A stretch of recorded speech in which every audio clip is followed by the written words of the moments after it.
I think if for anyone who was playing games pre-3D, that revolution, like pre-Super Mario 64, the moment that happens, it felt momentous in a way that probably people who don't play video games are like, what are you talking about? These are just toys, stop it.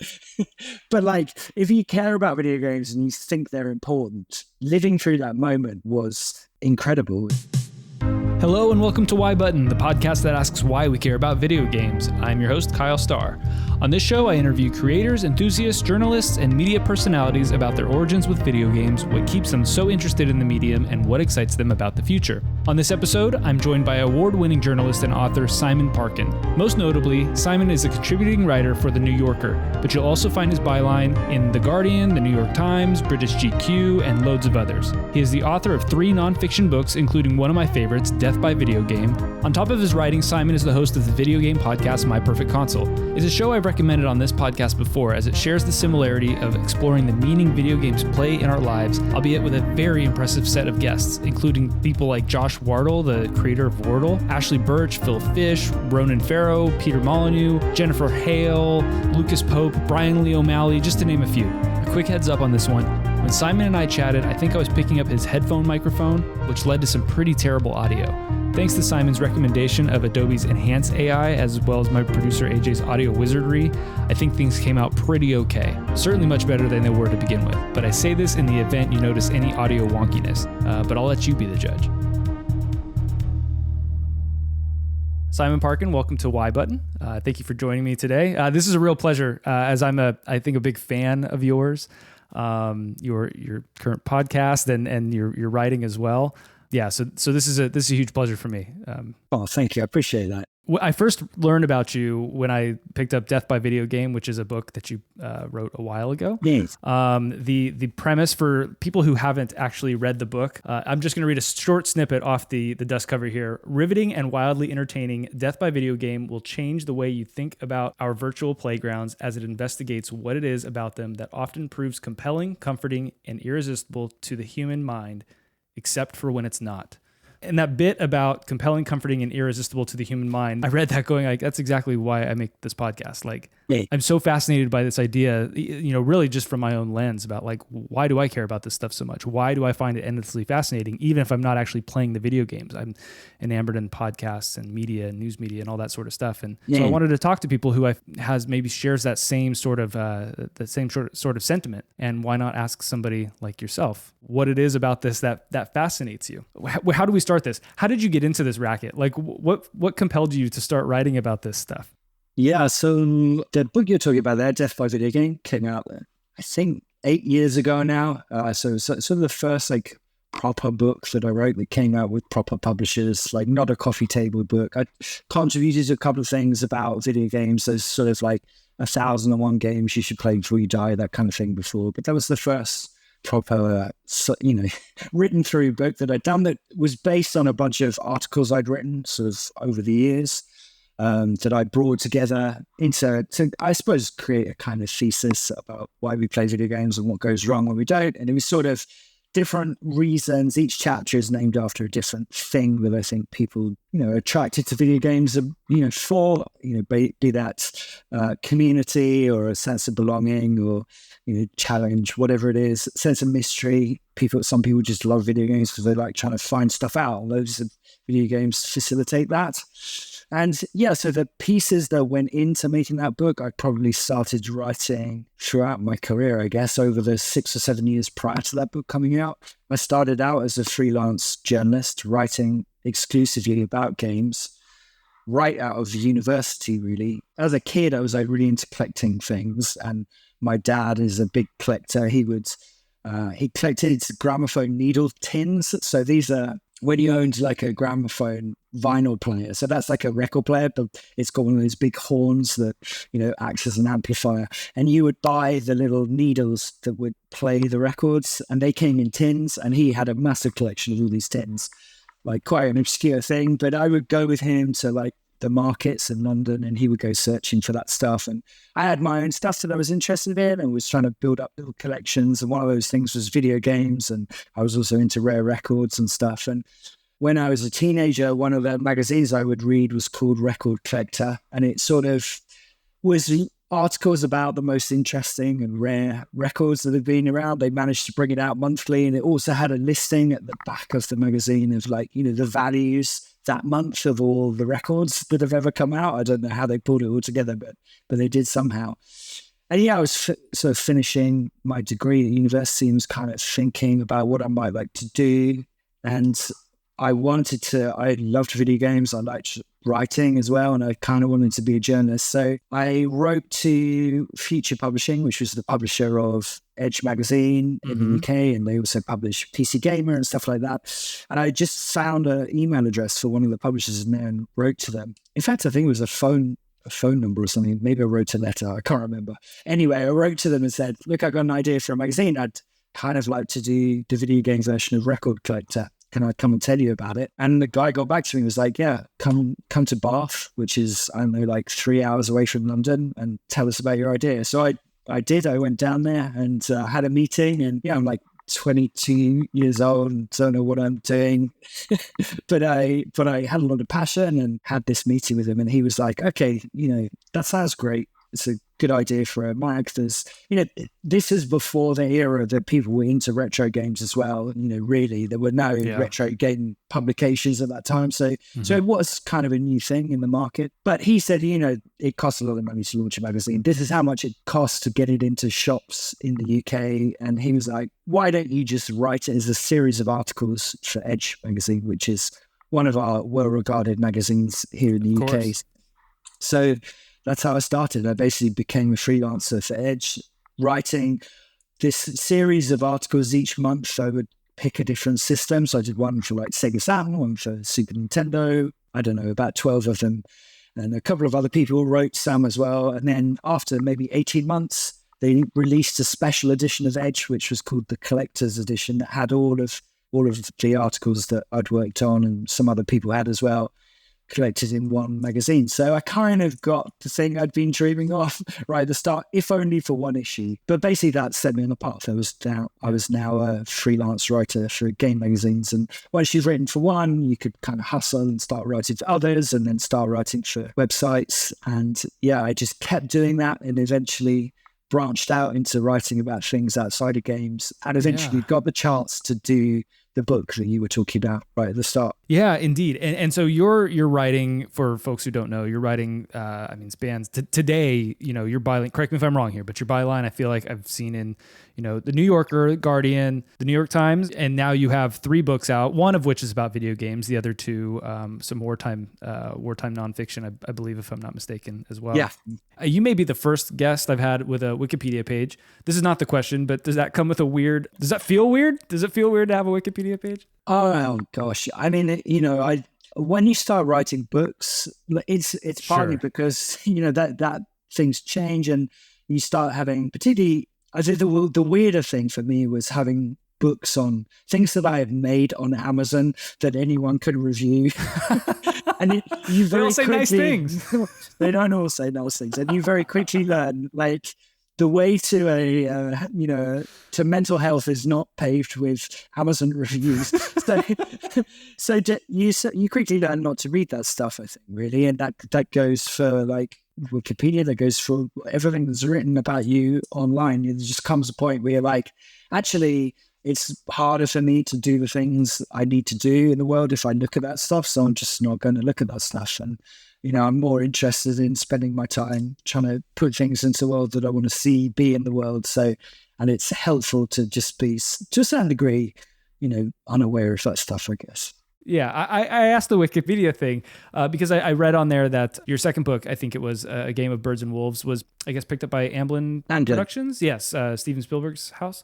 I mean, that's very cool. I'll just say congratulations. That's amazing. Actually, at last, I don't think it's happening now. So the Wikipedia page is a bit out of date there, but well, you can also update your own Wikipedia page too. Just well, I mean, the thing with those, it's very exciting when things that you make get optioned, and that was obviously new to me.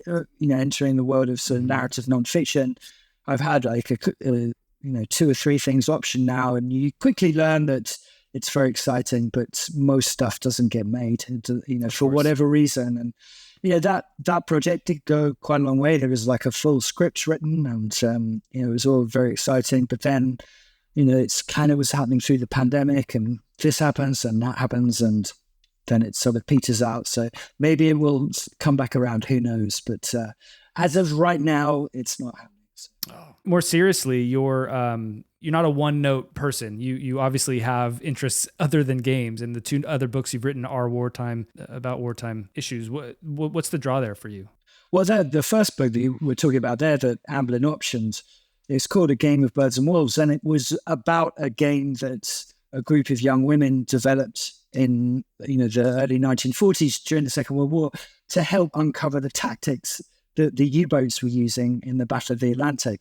So I was like, I came to that story from the world of game design. Like I was interested in, hang on, like there's a board game that played a massive role in the Second World War that I'm interested in that. And that led me down the route of finding out more about this and wanting to write a book on it. And then, the second book that I wrote was not about games, but it was tangential to the first book's setting. So then I was just on a new path and like writing about something else. And the next book I've got coming out later this year is about the Siege of Leningrad, which is very much not about games as well. But I think the book I'm going to do after that I'm about to start work on, I'm returning to the world of video games, but with everything I've learned from writing those narrative nonfiction books, sort of historically based. So I'm going to be working on a sort of, an amazing story from the 1970s and 1980s about the video game that's set within the world of video games. So yeah, it's all sort of, it looks like quite different, but there's similar muscles being used, I think, through all of this stuff. So there is a kind of through line, even though it might not look like it from the outside. Yeah, that's incredibly exciting. I'm looking forward to that book. I think one thing that strikes me about you and your work is less about the video games. I think you have a very unique and a great perspective on games. I think the thing that strikes me most about you is your writing style. Not to go too deep into that, but I mean, you enjoyed writing and you enjoyed games, but this sounds weird to ask, but like, where did you learn to write? Like your voice is incredibly, I guess, nuanced and just paints amazing pictures. So I'm wondering where that skill did you find yourself a natural writer or were you really drawn to certain writing styles and try to mimic or learn from them? Incredibly kind of you. Thank you. Appreciate that. Yeah, like it just took ages. It just took like years of being bad. Like everything, I guess. I mean, when I was at school, I liked writing. I wanted to become a writer. That was like one of the things I wanted to do most. And it was the thing that like I got praised for by teachers or whatever. But, there's a huge difference between that, being okay at writing at school and then becoming a professional writer. So, it really helped starting out working, for Edge, where there were older writers who, I don't think mentoring is way too strong because, one of the things that the video game journalism industry is really bad at is actually mentoring and teaching people how to get better. But at least I was rubbing shoulders with people who knew how to do it. And I was able to learn from their example and, make lots of mistakes. And when I started writing for the internet as well, I think I saw that as a chance to try out some different things and different styles and have some experiments. And lots of those went very badly, I think, and I would cringe myself to death, like reading those pieces now. But, over time, learning how to get better, seeing other writers whose work I appreciated and liked and trying to figure out what they were doing and first trying to mimic it. And then slowly over a period of time, you start to develop your own voice. I would say I started writing for the New Yorker Online, I think in 2013. And that was really a supercharge. The editing process there is far, far more involved than anything I'd ever experienced before. And that just going through that process just really ironed out a lot of the kinks maybe for me, taught me how to get rid of the bad habits and taught me how to develop better habits. So that was a huge privilege to have the chance to do that over the years and work with some fantastic editors. But I suppose I was always interested in writing about games for an audience who weren't necessarily game players. And that was always something that I felt I could do and wanted to develop. So that helped as well, I think, wanting to write for an audience who maybe think video games are, oh, they're kind of a big deal, they're kind of interesting, but I don't play them and I probably won't play them, but I might want to read something about them. So, me wanting to write for that kind of audience also probably helped develop a slightly different literary style, perhaps, or approach to writing about games compared to a lot of people who work in the field. Sure. Was that some of that same intent part of your podcast, My Perfect Console? Yeah, definitely. Yeah. I mean, I suppose I am a podcaster, and you referred to me like that as one of my jobs, I suppose, in the start. And technically that's true, but I definitely see myself as a journalist first and foremost. And, that's just a medium where I was like, I like interviewing people. I'm interested in people. And I wanted to interview people about their, the games that mean a lot to them, specific games that mean a lot to them, but also about their, their own life stories, even separate to games. And I thought, I'd done that for years as a journalist, but you do your interviews in private and then you write your piece up and then you publish it. So I was like, maybe I could just invite people to kind of listen into the interview part of that. That was really the motivation for it, if that makes sense. Indeed. And you have quite a Rolodex of folks who join the podcast, and that's one of the things that makes it so appealing.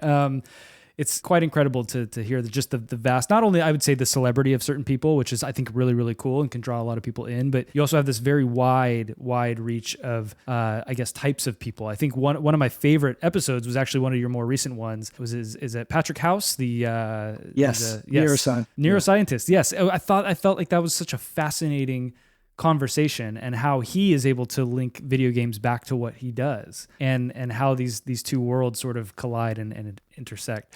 That particular episode, I think he kind of threw your format, or not your format, but he threw your structure out a little bit too, as you guys were chatting. Yeah, definitely. That episode is good because Patrick is good and is very articulate and able to, he's thought deeply about games and what they mean to him, and was able to contextualize that in really accessible, but quite thoughtful way. So yeah, as to a certain degree, if that ruins the format, so be it. It didn't ruin the format. It just sort of, it meant I couldn't ask quite so much biographical stuff as I normally would, but that was absolutely fine. Is there any particular conversation that you've had, I guess, on your show that you've just been kind of floored by or fascinated by? I think there's an episode I did last year with Tom Bissell, who's a friend of mine, another writer who's written a book about games and who now writes screenplays.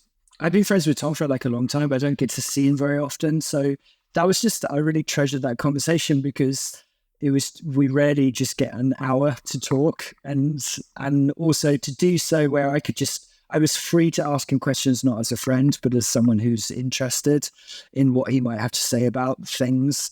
That's just such a gift as a journalist. It just gives you, when you have that hat on, it gives you permission to ask things that you might not in any other capacity in life, even of your friends, right? And so yeah, I think, and Tom as well, like Patrick, is just a very articulate person, and so yeah, I think that one came out well. Yeah, I've had many of the folks I've had on this show have been friends and acquaintances that I've met over the years, who may have some notoriety in the space.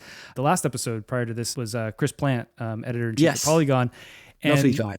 I had to toe that line between I'm friends with Chris, but I also want to get a little deeper. And so, those conversations, I agree. I can, I treasure that conversation, but it was maybe a little more challenging in some regard, where I have to take my friend hat off on occasion and then, put it back on. And it was a fun little dance, I think. But you learn a little bit of that person you thought you knew, I guess, well to begin with. Absolutely. Yeah. And when do you ever get to do that in normal life? Just turn to one of your buddies and go, what were you like at school?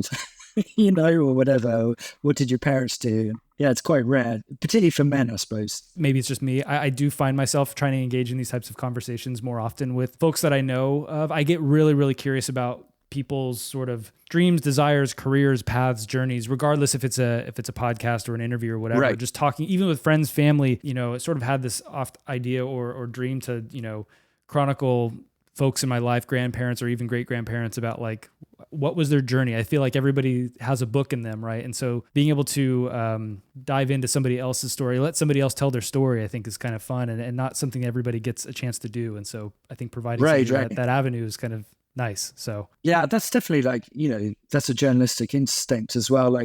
you should, if you're built that way, then like you should know loads of stuff about your taxi driver before you get out the car, right? You should know why they're doing a job and blah blah blah, and how they came to the country or whatever it is. And that's just, I think some people are built that way, and that's the job you should be doing if you are. Indeed. There's also the part of me that I like to get in my Uber or my Lyft and say, I want it quiet, please. Thank you. I just need I need my own thoughts. I don't want to know anything about it. No. Why don't we let's dive into things a little bit. Actually, before we do, I did have one question about my Perfect Console. Do you do the music for it as well? Yeah, I do. Yeah. Is there anything you don't do? So much. Yeah, you should ask my wife. Oh boy. Yeah, no, like I sort of was in bands when I was a teenager, like a lot of people that do this kind of thing.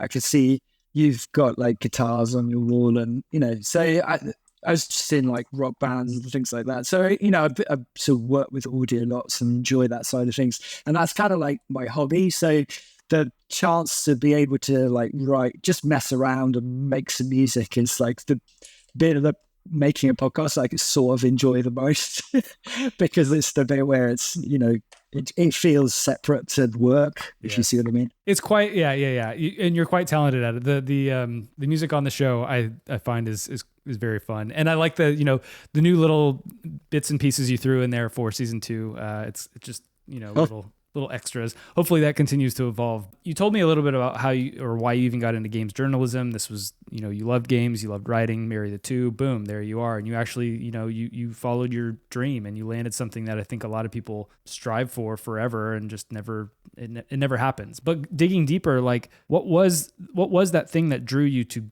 games? It's sort of a silly question for our generation because we grew up with this medium. It was obviously the hot toy of the time, but there was something else that I think that while most kids were probably attracted to it then, there were only not only a few, but there were a few of us that just kind of stayed enamored with that medium as it grew up. Right? Mm-hmm. Some people just sort of drop off and go do other things, and that's fine. Find other hobbies, great. But what was it about games that sort of kept pulling you along and kept you interested? Those aha moments. Yeah. I don't know. I think about this a lot. Like, why do some people keep playing games and some people don't? And that is definitely an interesting question. I mentioned Tom earlier. He had a piece that he wrote for Grann, the now defunct website. I think it was called Poison Tree, about GTA 4, I think. And anyway, in that, he says that all of the people he knows who play video games a lot as adults are like broken in some way. And maybe that's, that's everyone. Everyone is in some way. But I don't know. I think there's maybe video games are just quite comforting. Most games are very fair. You learn the rules of how they work, and if you do the things the game asks you to do, it will reward you for those. It gives you progress. And, there's something comforting about being able to learn and master something quite quickly as well. Those are all factors, I think, probably on a deeper psychological level of what is it that I like about games and why do I keep playing them. There are I'm really into 90s and early 2000s Japanese shoot 'em ups from the arcades, right? Which is quite... there's a small but very dedicated group of people who are really into those. So, what are a few titles? So, this would be there's a family tree of these that go back to the early 90s or whatever. And maybe people have heard of Raiden, which is an old, early 90s kind of arcade game. But then the famous ones would be things like Dodonpachi, which was made by Cave, which was a studio that worked from sort of 1998 through to about 2012 or something like that. And it still is making games, but now it makes mobile games. It doesn't even make this kind of game anymore, but there's a massive community of people who absolutely love their games and play them all the time. And that's an example of, I play those games once a week at least. And, don't necessarily finish them, but I love to just sort of almost like a piece of music, learning it, going over it again and again, sort of getting better at it, perfecting it. And of course, the game gives you a score to quantify your progress and all of that kind of thing. So that I find very appealing about them as well. But yeah, I suppose it's complicated. When you make your hobby into your vocation in some way, so you start writing about the thing that you love, it's complicated. It then becomes really enmeshed in who you are and how you go through the world. And that at some point happened for me, and it's difficult to go back once you've started that process, I think. So, it's difficult to separate playing games from being able to go on living by having food and the shelter. Do you know what I mean? So I don't know. There's that very practical element as well. What is your current relationship with games? I mean, you sort of touched on it there. Again, you have to play games for certain parts of your work. You have to stay in tune with what's going on in the industry, even if you're not playing, because of the folks you're interviewing, and actually have some sense of the history and what's gone on in this industry. And then, you sound like you're still dipping into your old habits here and there as well. So what is that relationship with games right now? Is it exhausting? Is it still exciting? No, it's not exhausting. I have games that fulfill different functions for me in a really sort of utilitarian way. So I have games that I'm reviewing professionally. I don't do much of that because the economics of it are basically unsustainable in 2024. And unless you're writing like, I don't know, a 1,500 word piece for like legacy prestige media, in which case, fair enough. That's a decent amount of money that you'll get for your time investment. But if, writing for specialist press, if you're reviewing a 60-hour game, you're maybe getting paid, I don't know, $400 or $500 for that tops. And so, the time investment to the payout is not worth it. But like you say, there are loads of ancillary benefits from doing that. And then you get to stay abreast of like how design trends are evolving, what the big games are at any given time. You get to have opinions on things that you can maybe talk about in podcasts or whatever. So there are other benefits other than monetary that I think keep me wanting to review the odd game here and there. Then I play like some online games just as a way to unwind, like especially if I'm deep in a book project. I might write for like 3 or 4 hours in the day and then just need to do something completely different. And so actually playing like, I don't know, Warzone or Fortnite for an hour or something is just a great way to have something to just sort of, my brain is still doing, but is a good way to unwind. And then, I also have just classic games that I love and will put on like a person might put on a classic record, right? And I will just go and play that game. They tend to be more sort of, I'm not putting on Final Fantasy 2, like playing that. Right. It's more like a game that I can play in 15 minutes and I'll get a lot out of, which is why Japanese shoot 'em ups are perfect for that, because I can play that for, 20 minutes and I would have got a great deal out of that and I'll have enjoyed my time, and then I can go back to whatever other real life responsibilities I have. So, those are the kind of ways in which I play games right now in my life. But you mentioned like the evolution of game design.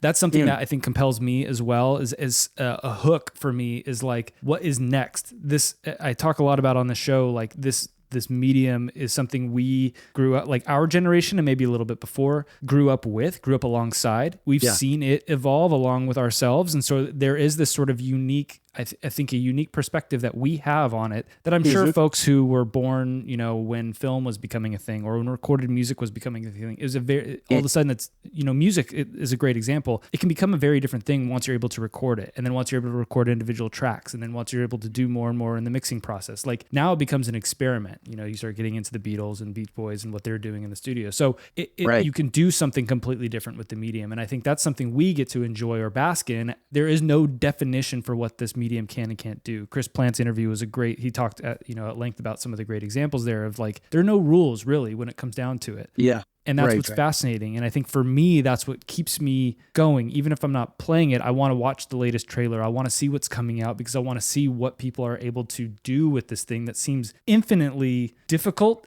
on a technical level and artistic level to even create, let alone actually build something that's functional and works. So to me, it's just all magic, and it's endlessly appealing. So, Yeah, I think you're dead right. Like, I think if for anyone who was playing games pre-3D, that revolution, like pre-Super Mario 64. Yes.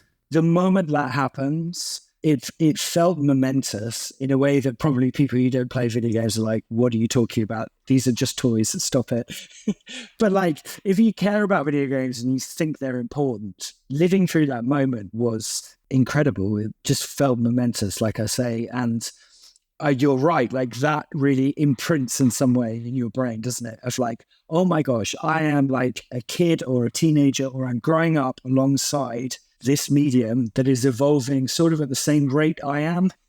And it's like people are doing, it can do new stuff and it's kind of coming out into the world, and maybe it's going to gain recognition and be taken more seriously, just like I am as I grow older. So you're right, for like people maybe, I don't know, between the ages of, I don't know, like 30 to 45, maybe in that like bracket, maybe it's different to that. You're right, there's something maybe we feel a little differently. I think about kids now, like 12 to 15-year-olds who don't really see graphics in the same way that we do, because they're like, oh yeah, some games look like Elden Ring, some games look like Among Us. That's fine. They're all just aesthetic choices. And that's definitely true. But when you live through a time when only games could look like Among Us, you sort of have a slightly different perspective on the advances that have been made technologically, as well as in terms of the design. Yeah. Do you recall, I mean, you flashed on Mario 64 because that's a game that I flash on quite often, of like, when was there, what was the crossing of the Rubicon for me that was like, oh, this is something completely different. I think there are many moments. I when I listen to your show and I sit there and sit back and think like, what would my 5 games be? And I never really have a concrete answer, I don't think. But I think about those moments of like, when were the like aha moments of what games where was it like, oh, what the hell is that? Like you had never even conceived or thought about something being possible, and all of a sudden your imagination runs wild. Do you recall certain games that maybe did that for you? I mean, I remember seeing Super Mario 64, the video of it in a game store, like when I was, I don't know, quite young, but they had it up on the TV, and I didn't get to play it for quite a few years after that. But I remember just seeing Mario swimming through the sea and the camera moving around behind him. This must have been just before the game was out or something, or maybe it was just out. And just thinking, oh, things have changed. Like, this is now different. And Tomb Raider coming out around the same time, and having just a different tone. I mean, you look back at that game now, and it looks so basic and rugged in its aesthetic, but it did feel very different. Like, not only the fact it was 3D, but also having Lara Croft as a protagonist, and those are definitely a couple of moments. I remember playing Final Fantasy VII, which I did play at the time that it came out, and there's the bit early on when Cloud and the rest of the gang jump on the top of a train. They're in Midgar. It's quite early, and they jump on the train as it's going past, and it's like, again, you look at it now and it's like switching so awkwardly between these different art styles. It's like not got any consistency or anything. But at the time, as someone who had mainly only played Mega Drive games or whatever, or Genesis games as they are in the US, just thinking, what is going on? How is this possible? What's happening to video games? So, yeah, those were definitely sort of very big moments. I think the 2D to 3D moment was probably the most momentous. And then since then, there have obviously been, it's all sort of variations on that. So Shadow of the Colossus, seeing someone climbing up one of those titans, that was hugely memorable. The first time I played Dark Souls as well, and all of the interesting stuff that game was doing in terms of, the way it treats its player, how much it doesn't tell you, the way that the multiplayer, such as it is, works in that game. It's this very mysterious, opaque thing, and just thinking, this is all new, this is different. Maybe this will catch on. Yeah, just, I guess, so many moments like that. Perhaps they happen less often these days, but then every now and again, a game does come along and restores your sort of reserves of interest. Yeah. and sense that, oh yeah, video games can do something new and surprising. And I think it is a medium where things that are new and surprising are especially valued, because essentially games are about learning stuff. When you play a game, the thing that's exciting about it is going, here's something new, how do I do this? Which is teaching, right? And so there is a certain degree of video games always have to be, novelty is highly prized in terms of the design in this genre, in this medium rather. Yeah. I'm glad you said that. I think that's, as I try to think about what games appeal to me these days, it's sort of, I don't know if it's becoming few and far between, but again, as my time dwindles and I don't I'm just not able to put in, what I used to. And truthfully, I even have to guess or ask myself, like, what parts of the industry or what parts of this medium do I really care about anymore? And when I get into actually playing the games, it's like I said, I don't play as often and as I would. I don't know if it's as I would like or as I used to, at least, but I'm trying to figure out, like, what are those experiences that I cherish or draw me in, and I think most recently Tears of the Kingdom, Breath of the Wild before that, but that was something that it was sort of, it bordered on that line of like, this is magic, how is this possible? But less so about like, I could see games doing this, but I have a hard time fathoming how a game of this scale can work on technology this old or limited. I think that's what's most fascinating to me in that regard. And it's just, it's a bottomless pit. There's just so many cool puzzles and things you can do that it's really endless and an engaging world. And then after I finished that, I jumped into, I've been kind of chipping away at a little bit of a backlog, but I played and beat Titanfall 2, which had as I understood, had a really interesting time travel mechanic. And I was like, that was the novel thing I wanted to experience and see how it handled that in that game, which is really just shifting between two different worlds back and forth very quickly on a dime. Spoiler alert. And then I also just beat Return to the Obra Dinn, which again was like, that's a novel experience in the sense of like a game. I mean, it's presented in a novel way, like an old Mac or whatever it happens to be, an old PC, but it's, the idea of you're a insurance adjuster. Like what, there's no, that's, I mean, fascinating in its own right. But the fact that you just built a logic puzzle around, around this 3D environment, and you are trying to piece together something that doesn't actually have all the answers, and can you actually figure out this puzzle? And now I'm working on Chants of Sennaar, which again is another sort of logic puzzle, and it's finding I'm not jumping into the latest, AAA shooter. I don't find a lot of novelty in that sort of space. It's these, more indie or niche titles who have the agency and the ability to make something that's maybe a little more, I guess, nuanced or out there and take a risk that a big AAA studio just generally can't. Are there any games, I guess more modern games, that you've found or kind of scratched that itch for you that have felt sort of novel and I guess unique, for lack of a better word? Yeah. I mean, it's similarly Tears of the Kingdom. I felt that way about it. Really, it consumed my attention. I played it for a really long time, but I didn't feel like it was ever wasting my time. Yeah. In a way that some of those big open world games, it can be like, collect 200 of these, go over there, and it definitely feels like filler. And I don't know, somehow Nintendo managed to avoid that to a certain degree. I'm playing Dragon's Dogma 2 at the moment, which it's just got loads of interesting stuff. I mean, it kind of looks a bit like Elden Ring. It looks a bit like The Witcher 3, but it's got loads of interesting stuff happening under the hood that I'm finding very compelling, interesting, dynamic. And I tend to value games that have that more emergent gameplay rather than the very scripted stuff. But then there's a place for the scripted stuff as well. Like I enjoy Uncharted and The Last of Us, enough. Sure. And some they have a place as well. But the stuff that really gets me excited is like, where you get some interesting emergent gameplay stuff. Absolutely. Here's a weird question that I'm now starting to ask myself again about this medium. It starts with playing it and being fascinated by what's going on screen and what you're able to control. But I also feel like part of me is starting to change, and maybe this is just me getting older, but I'm questioning, are the games what's most fascinating about this medium these days? Or is it sort of the larger economics around the entire medium now? Again, as and this is just coming off my head right now as I'm saying it, but I feel like, when we were young, you mentioned that idea of like, we saw that transition from 2D to 3D, and it was kind of this mind-blowing thing. And there was that genuine moment of like, oh, maybe other people will actually get this sort of niche hobby I have. Maybe this is a chance for it to kind of blossom and grow. And it's sort of akin to like when you find a band that you really like, a small indie band that you really like, and you sort of hope the best for them. You also want them to continue to remain yours, and you're protective over it. But I think there was that genuine, even today, I still get that like protective sort of knee-jerk reaction to the medium of like, no, this is something bigger. It's no longer a niche, and in fact it is. And the economics of it will tell you that it certainly is much bigger than just a niche. It is not a niche anymore. But I'm starting to now wonder, like, is that what's becoming fascinating about it? Do you find the business of all of this fascinating, or is it still just the games itself?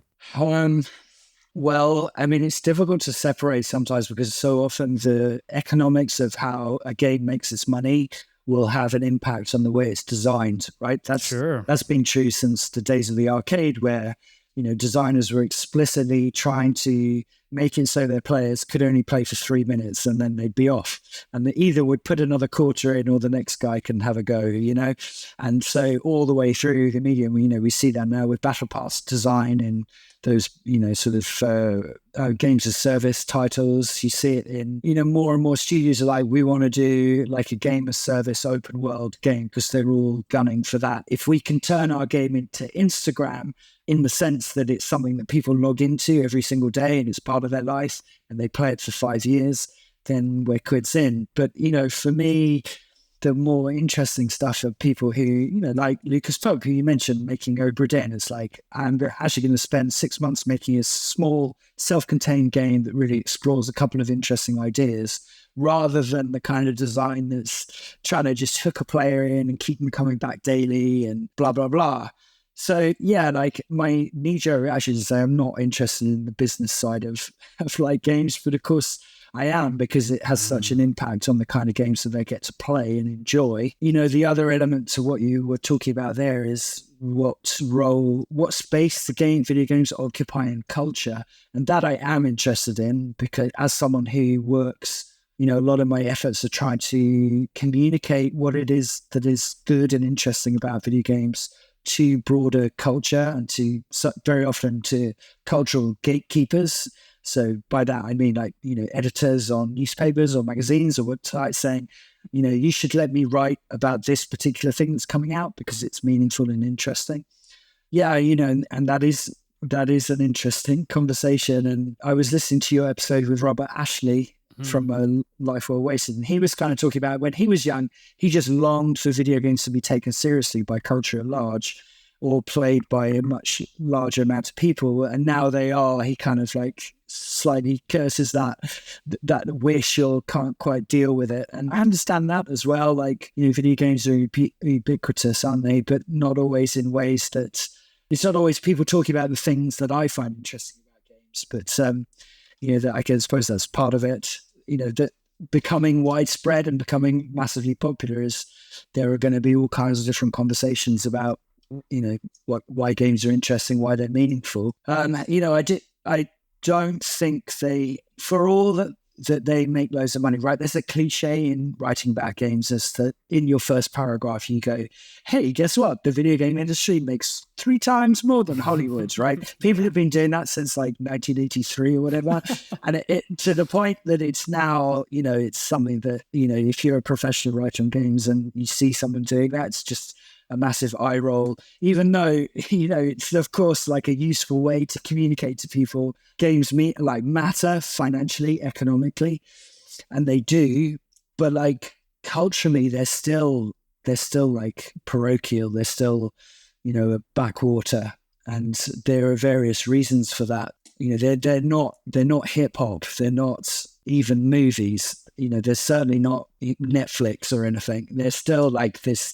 It's like, they're played by millions and millions of people, but they're not talked about in the same way in the culture. And, there are lots of reasons for that. But, some of my work is trying to get them talked more about in the culture. But, so I am definitely interested in that aspect of what you were saying. Is there, I hate using this phrase, to circle back to the beginning of the show and mentioning death by video game, that book in and of itself, there's this sort of, cautionary tale, I guess, a little bit about the dangers of the medium. Is that potentially, is that something that... Well, yeah, in a very practical, in a very real way, because it's about a spate of deaths at internet cafes in China and South Korea. Right. Where people would like play an online game for 2 or 3 days straight without moving, without drinking enough water, and would just die like at their computer. So, that's the jump off point. It gives the book its sort of slightly provocative title. And, the jump off point is what is it about video game that would compel a person to stay sitting in front of a screen for 3 days until they lose their life? And, then talk about all the different ways that they do that. I suppose anyone who writes about video games, who produces podcasts like this, that's definitely part of the thing that animates us and goes, what is it about this thing that I'm spending so much time with that makes me do that?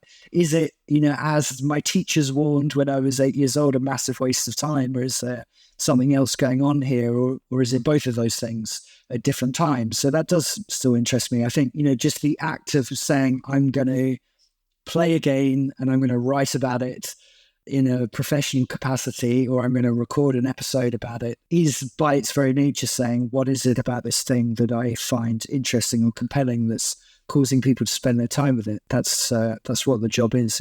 Yeah, on that note too, and I've mentioned this on the show before, I've struggled with that bit of, am I wasting time? Like, what is wasting time, I guess, becomes the question. And the way I've, I guess, tricked myself into being okay with playing video games, because whenever I do, I feel this like sense of guilt doing it, is I just try to substitute me scrolling online on right. Twitter or X or whatever, or Threads. Like, I'm probably wasting more time doing that and feeling guilty, right. feeling terrible at the end of the day. It may not feel guilty in the moment, but I sign off and I feel bad. Like, right. That is the number one activity for humans right now, right? Is being on TikTok or Instagram stories or Facebook Live, whatever your age demographic is, they've got a version for you, and just sitting there, scrolling up, watching the next one. And whatever video games are, I think they're better than that. So it's kind of hard, I think, for anyone to look down. It's not like people are spending all their time reading Nabokov or whatever. It's like, no, like most people are spending most of their time watching dogs catch balls, or like people falling off their bikes or whatever. So, you can't look down your nose at me trying to figure out all the ways in which people died and return to the Obra Dinn. Right. You're making me feel accomplished now. I feel really good about myself that I won't go that far, but I'm being cognizant of time right now, and I appreciate you giving me at least an hour to chat with you. I do like asking people what excites them about the future of games, and somebody like yourself who just puts so much time and effort into this medium, chronicling it, and chatting with folks who, from all walks of life who are fascinated by this medium. I feel like you may have a unique perspective on not predicting the future and seeing where it's going, but is there anything that you kind of see around the corner, or you're glad the conversation is heading in a certain direction? I mean, it's tough because there's so much to be despondent about. I think there's just, mass layoffs in the industry, 17,000 workers losing their jobs in just the last 4 months, and in my industry of media and publishing, it's like a similar story. So people who cover games, there's fewer and fewer places to do that. So, it's harder for people to make games. It's harder for people to write and read about games. More and more of the big companies they seem to only want to invest in surefire hits that are going to hook people in and keep them playing. Everything wants to be Fortnite, right? In this, not in terms of game mechanics, but in terms of like the user acquisition and all of that, to use horrible industry terms. So all of that stuff is, I don't know, I think works against the idea of creativity and the real interesting stuff that results in games that people become very meaningful in a person's life. Not to say that, those games don't have their place, and they do provide, a virtual playground where you can meet up with friends and do all kinds of wholesome, useful activities. But yeah, for me, like, what is it about video games that I find really exciting? And it's those designers who are giving us new kinds of ideas. They're giving us new contexts, new people to play as, new start, blending different genres, all of that stuff, which really sort of the financials of the industry are not especially set up very well to help support at the moment. And yet, designers find a way, people who have been inspired by some of the games that we're talking about, who are game designers, those are the kind of games they want to make. They want to make a game that will be like Obra Dinn or like Shadow of the Colossus. It's going to mean something to a young person, perhaps, that those games meant to them when they were growing up. And so we do see games coming through that are, wonderful and novel and insightful and give us new kinds of experiences. And I think that will always be true. It's just a shame that right now it seems harder than ever to make those kind of games. So I'm hopeful that this is cyclical, and that the big weathers of the financial markets that lead to some of the effects that we've seen recently in the industry, they'll change at some point, and then hopefully we'll see finance coming in again that will enable creative people to do creative things. But right now things are tricky. Yeah, and I think about this often, ballooning budgets and all of this, and we don't need to get into the details of it. But I also wonder, for a long time, I've been hoping for shorter games, lots of shorter, more novel experiences. And I wonder if this moment signals that might be, more sustainable in some regard. I mean, if you flood the market with tons of games, then that's going to be harmful in a sense of discovery. That's a challenge in the podcasting industry. It's been a challenge in music. It's a challenge with all kinds of mediums.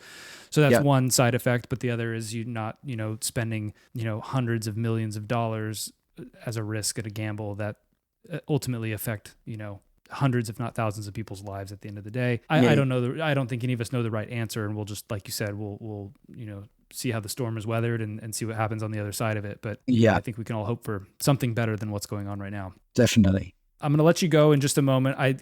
The last question I have, and you may not be at liberty to say, but I'd be remiss if I didn't ask. What are the 5 games on your perfect console? Oh, I get asked this a lot, and I just have to say no.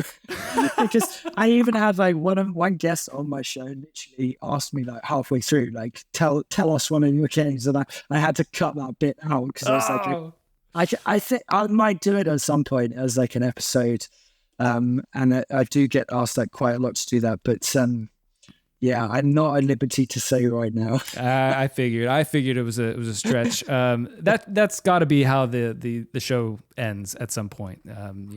Quite possibly. Yes, that'd be a good one. Save it for then. I had to ask. The show is brilliant.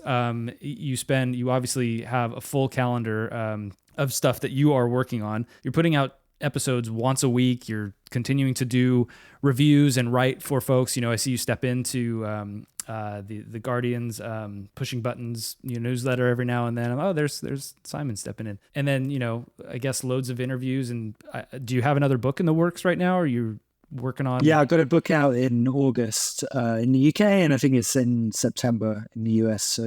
So yeah, since I started doing My Perfect Console, my life is really busy, but in an enjoyable way. Yeah. Just the fact, doing this show alone, I put the first 10 episodes out, and it was more like record when I could and then stack them all together and then release on a schedule. And I've learned that, now that I have a daughter and work is crazy, there's just no way I can sustain it. So it's just it comes out whenever it comes out. Yeah. So looking at a show like yours, where you're putting out so much, it feels like just tons and tons of content and having tons of these interviews. I just commend you for doing that. That's wild. I don't have anything else to say other than I hope you get some sleep here and there. Yeah, no, definitely. I think I don't know. I'm okay to end it at some point, and that'll be fine. But when I started it, I was like, if I'm going to do this, I want to do it for a year, and I want to do one a week for a year, and then I'll just see at the end of that if I want to keep going or not. And I think I'm just going to do that at the end of every year and just sort of see if I'm still getting something out of it. I don't want the conversations to get stale or repetitive or anything like that. So I don't know. We'll see. But right now, I'm having a blast. I just want to say I appreciate your time. I appreciate you giving me your time. This is a true honor for me. Again, falling in love with your writing first and foremost, but again, I love your work and what you get out of this medium, what you're able to extract and kind of put on the page for people to read and appreciate. I think you do successfully, at least in my eyes, you successfully broach that gap of folks who may not understand what this medium is, but you can paint a very clear picture about what it actually is and what's interesting about it for others. Thank you, Carl. That's so kind of you. Really, really encouraging. Thank you. You bet. Well, I'll let you go. I'll look forward to more episodes of My Perfect Console and your writing in the future. Thank you very much, Simon. Thanks, buddy. If you want to hear more from Simon, I would strongly encourage you to check out his podcast, My Perfect Console.